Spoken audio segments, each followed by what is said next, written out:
नमस्कार दोस्तों, कैसे हैं आप लोग। गाइस, उम्मीद करती हूँ आप सब लोग बहुत अच्छे होंगे। लग गया पता, सरकारी कर्मचारियों को सैलरी बढ़ोतरी का सबसे बड़ा तोहफा, डबल से ज़्यादा होगा वेतन। क्या न्यूज़ निकलकर सामने आ रही है, चलिए डिटेल पर बात करते हैं। अगर चैनल पे फर्स्ट टाइम विजिट करें तो डेफिनेटली आप लोग चैनल को ज़रूर सब्सक्राइब कर लीजिएगा।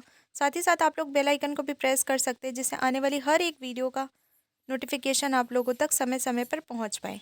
केंद्र सरकार अब जल्द ही कर्मचारियों के लिए नए वेतन आयोग को लागू करने वाली है। इस वेतन आयोग के लागू होते ही कर्मचारियों की सैलरी में बढ़ोतरी समेत उन्हें कई अन्य भत्तों का लाभ भी होगा। इसके अलावा इसी इसकी वजह से कर्मचारियों को कई अन्य भत्तों का लाभ भी होगा। वेतन में बढ़ोतरी होने के साथ ही पेंशनर्स की पेंशन में भी शानदार तेजी देखने को मिलेगी। आइए विस्तार से जानते हैं 8वें वेतन आयोग से जुड़े अपडेट के बारे में। केंद्र सरकार ने प्रधानमंत्री नरेंद्र मोदी की अध्यक्षता में केंद्रीय कर्मचारियों के लिए 16 जनवरी 2025 को 8वें वेतन आयोग के गठन का ऐलान कर दिया है।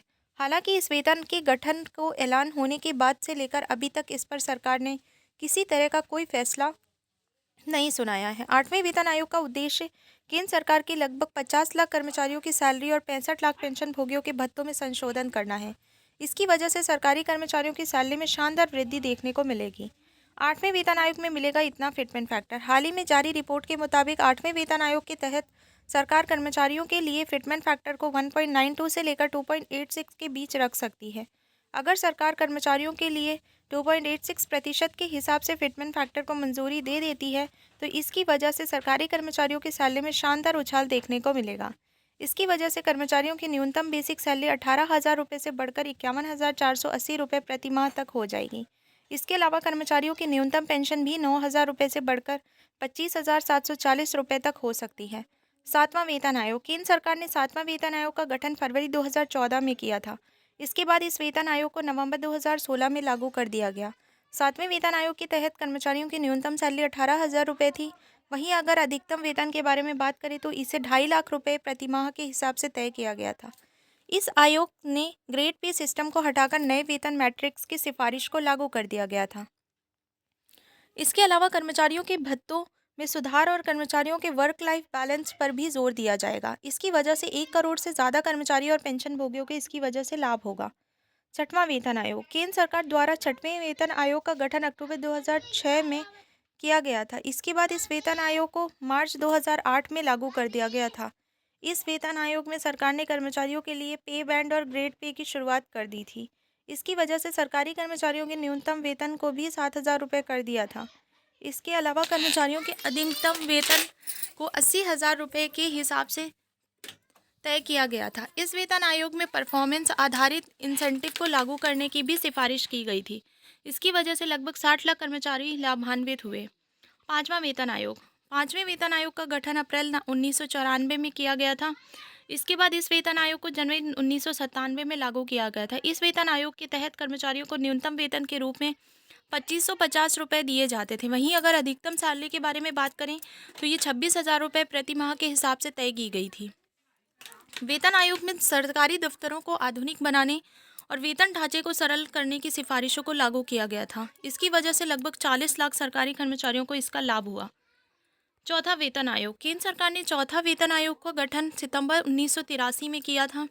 इसके बाद इस वेतन आयोग को दिसंबर 1986 को लागू किया गया था। इस वेतन आयोग के तहत कर्मचारियों के न्यूनतम सैलरी को 750 रुपये तय किया गया था। वहीं अगर अधिकतम सैलरी के बारे में बात करें तो इसे 8,000 रुपये प्रति माह के हिसाब से तय किया गया था। इस वेतन आयोग में कई पदों के बीच वेतन की असामान्यता को दूर करने और परफॉर्मेंस लिंक्ड पे स्ट्रक्चर की शुरुआत करने की सिफारिशों को लागू किया गया था। इसके अलावा इस वेतन आयोग की वजह से 35 लाख से ज़्यादा कर्मचारियों को फायदा हुआ था। तीसरा वेतन आयोग। तीसरे वेतन आयोग को केंद्र सरकार ने अप्रैल 1970 में गठित किया था। इसके बाद इस वेतन आयोग को मार्च 1973 में लागू किया गया था।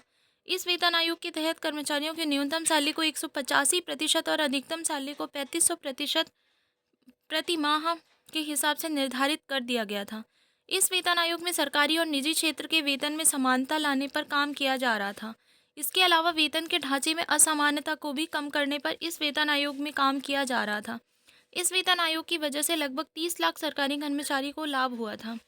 दूसरा वेतन आयोग। अगर दूसरा वेतन आयोग के बारे में बात करें तो इसका गठन अगस्त 1957 में किया गया था।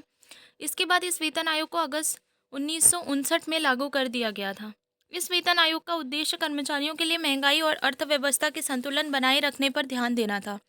इस वेतन आयोग में कर्मचारियों के न्यूनतम वेतन को 80 रुपये के हिसाब से तय किया गया था। वहीं अगर अधिकतम वेतन के बारे में बात करें तो इसे 3000 रुपये प्रति माह के हिसाब से तय किया गया था।